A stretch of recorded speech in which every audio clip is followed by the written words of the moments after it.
Combien de reconnaissance, combien de gratitude on doit avoir envers le mouvement Chabad, le mouvement Lubavitch. Bli Nara, là où on va, on sait qu'on peut compter sur eux, ils font un travail exceptionnel, extraordinaire. Mais tout ça a été ordonné, guidé par la clairvoyance et la chokhma et la tzidkut. Cette semaine, ça va être la Iloula du Rabbi de Lubavitch, Rabbi Menachem Mendel Schneerson, que son mérite nous protège, Be'ezrat Hashem. Il a œuvré, il disait, on nous a anéantis, on a tué Am Israël par haine. Nous, on va reconstruire Am Israël par amour. Que chaque Ben Israël, chaque Juif, c'est un diamant, c'est une part d'Hachem. On se doit de le sauver, peu importe qui il est. On raconte sur le tzaddik une des histoires, il y a des milliers d'histoires. Mais pour apporter une petite histoire, peut-être nouvelle, mais que j'ai beaucoup aimé. Il y avait une famille, malheureusement dépitée, qui viennent voir un Rav qui s'appelait Rav Schwartz.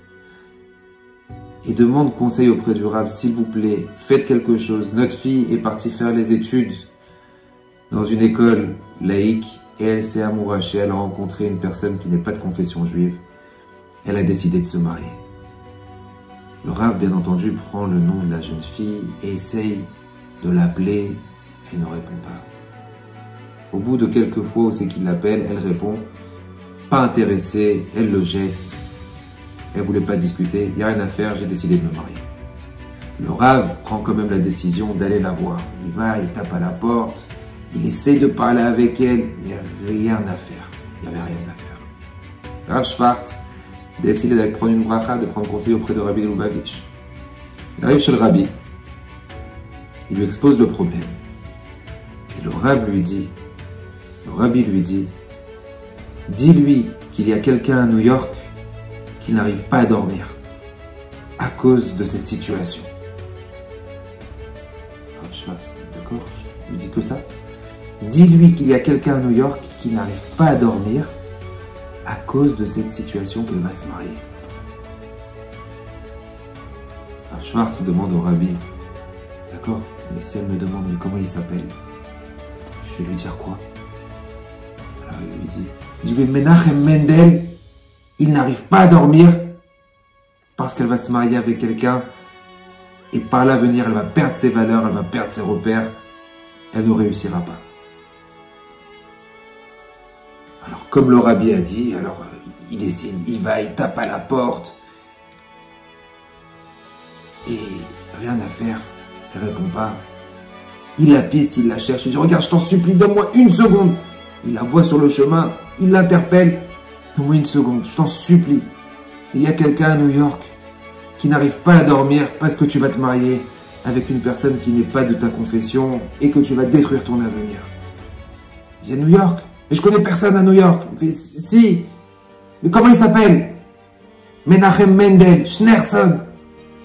Je connais pas de Menachem Mendel Schneerson. Il fait, mais si, il m'a dit de te dire. Mais arrête de m'embrouiller, laisse-moi tranquille. Qu'est-ce qu'il fait vite, Rav Schwartz? Il avait dans sa poche une photo du Rabbi. Il la sort, il lui fait montrer.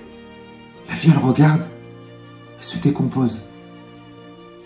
Elle lui dit, ça fait 3 jours, 3 nuits que je rêve ce rabbin-là et qui vient et qui me dit, s'il te plaît, ma fille, ne fais pas d'erreur, ne te marie pas.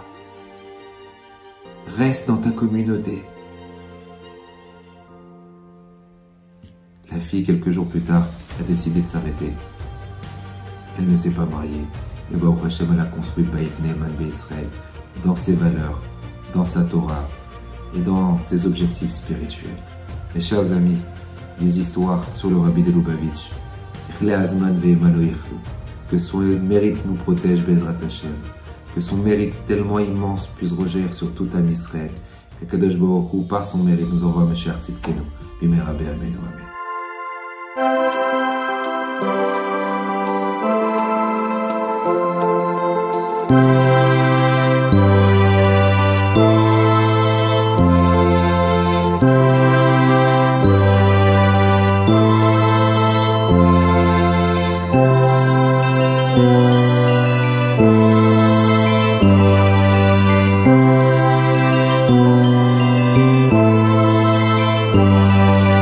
Shalom.